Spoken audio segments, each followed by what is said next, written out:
اردو ہے جس کا نام ہم ہی جانتے ہیں داغ، سارے جہاں میں دھوم ہماری زباں کی ہے. لیکن اردو کی یہ دھوم کچھ عرصہ سے قصہ پارینہ ہو چکی ہے، اور المیہ تو یہ ہے کہ موجودہ نوجوان نسل کے لیے اردو کے چند فقرات انگریزی زبان کی آمیزش کے بغیر بولنا دشوار ہے. بیسیکلی اب اتنے عرصے کی ٹینشن چل رہی ہے، اور ایک طرح سے دیکھا جائے تو ہماری آرمی جو ہے وہ اس کو آکوپائی کیا ہوا تھا. یہ سارا پیس میں اس کا کنٹریبیوشن ہے، so it's very good for the peace. انگریزی زبان سے واقفیت دور جدید کی ضرورت ہی صحیح، لیکن کسی غیر زبان کو اپنی زبان پر فوقیت دینا متمدن اور مہذب معاشروں کی اقدار کے منافی ہے. بنیادی طور پہ اردو کو سرکاری زبان بنانا چاہیے، اس پر بیس کر کے ساری ایجوکیشن ہونی چاہیے، اور اسی کے ساتھ نوکریوں کا تعلق ہونا چاہیے.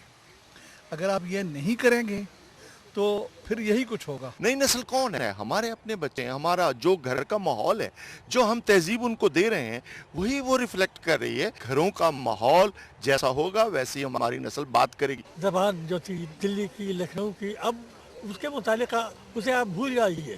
پورا فقرہ اردو میں نہیں ہوتا، آدھا اردو میں ہوتا ہے، آدھا انگریزی میں ہوتا ہے.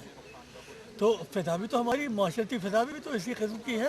دوسری جانب آج کی نوجوان نسل میں اب بھی کچھ ایسے لوگ موجود ہیں جو اس کی مذمت کرتے ہیں اور اردو زبان کی اہمیت کو مسلم سمجھتے ہوئے اس کے فروغ کے لیے کوشاں ہیں. نوجوان نسل کو اردو پڑھنے میں اور اردو کی ترویج کے لیے وہ بنیادی اقدامات نہیں اٹھائے جا رہے ہیں جو اٹھانے چاہیے تھے. اور دارا اردو پوائنٹ جو ہے اپنی طرف سے اس نے اردو کی ترویج اور ترقی کے لیے پچھلے 6 سال سے بہت محنت کی ہے.